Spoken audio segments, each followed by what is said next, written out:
अब हम बच्चों रचना के आधार पर दूसरा संयुक्त वाक्य पढ़ेंगे। संयुक्त वाक्य,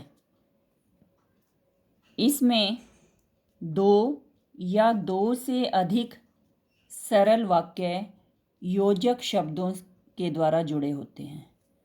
यानी इसमें दो या दो से अधिक सरल वाक्य होते हैं और उनमें जो है और, इसलिए, या, किंतु, परंतु ये योजक शब्दों का प्रयोग होता है। दोनों वाक्य अलग अलग रूप में भी स्वतंत्र होते हैं। उदाहरण, आप चाय लेंगे या कॉफ़ी।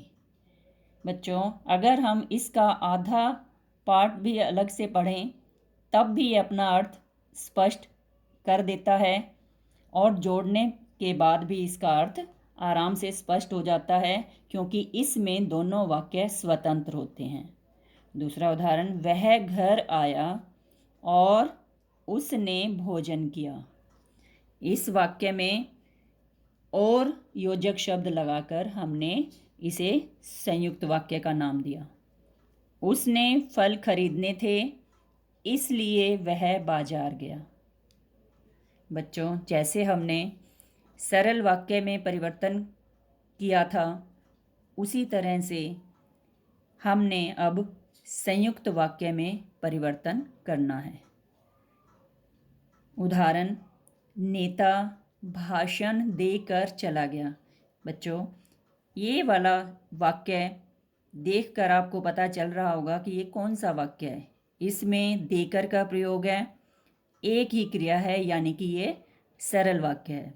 तो इस सरल वाक्य को हमने संयुक्त वाक्य में परिवर्तन करना है और हमें पता है कि संयुक्त वाक्य का परिवर्तन करते समय और, इसलिए, या, किंतु, परंतु का प्रयोग होगा। तो इसमें नेता ने भाषण दिया, आधा सेंटेंस ये हो गया हमारा, और का प्रयोग करके चला गया, ये दूसरा सेंटेंस है। तो इस तरह से इसका संयुक्त वाक्य बन गया कि नेता ने भाषण दिया और चला गया। अगला उदाहरण है, दो वाक्य दिए हैं इसमें, समय हो गया था। दूसरा वाक्य है, ड्राइवर बस नहीं चला रहा था। अब इसका संयुक्त वाक्य बनाते समय देखो, समय हो गया था परंतु ड्राइवर बस नहीं चला रहा था। इसमें परंतु योजक शब्द का प्रयोग किया है। यह संयुक्त वाक्य का उदाहरण है। तीसरा वाक्य है बच्चों, मिश्र वाक्य। मिश्र वाक्य में एक मुख्य वाक्य होता है, मेन वाक्य होता है, और एक या उससे अधिक उपवाक्य होते हैं जो उस पर आश्रित होते हैं।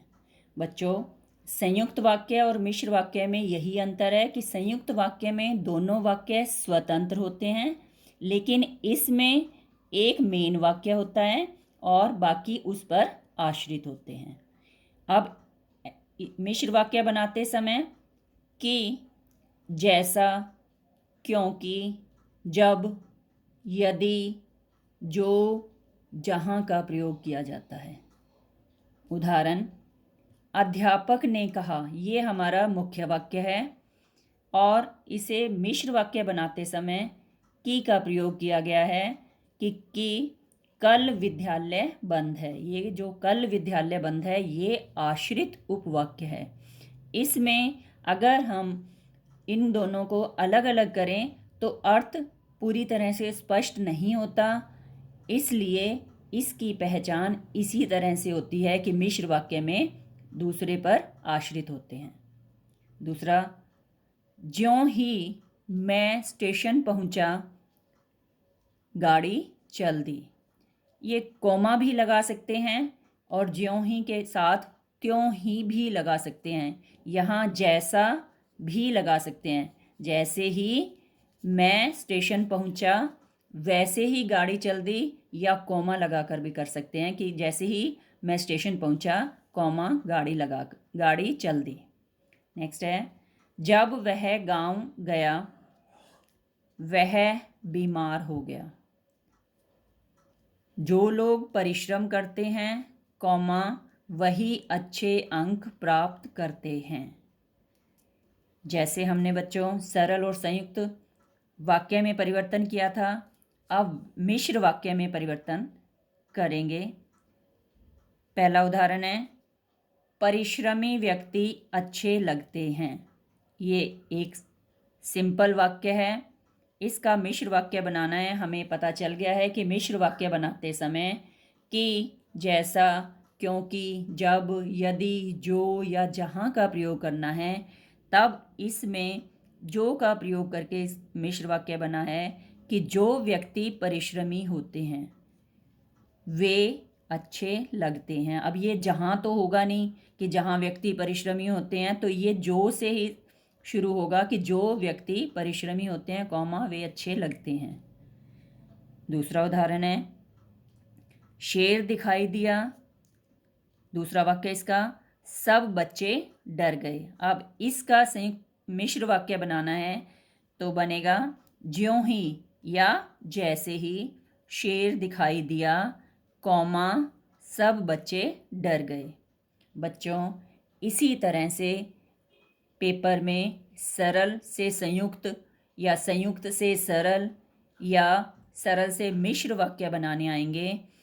इस वीडियो को ध्यान से आप सुने, आराम से पढ़ें, तभी ये हमें अच्छी तरह से समझ आ जाएगा। और मैं इसके साथ ही इनके कुछ और उदाहरण भी अगली वीडियो में दूंगी।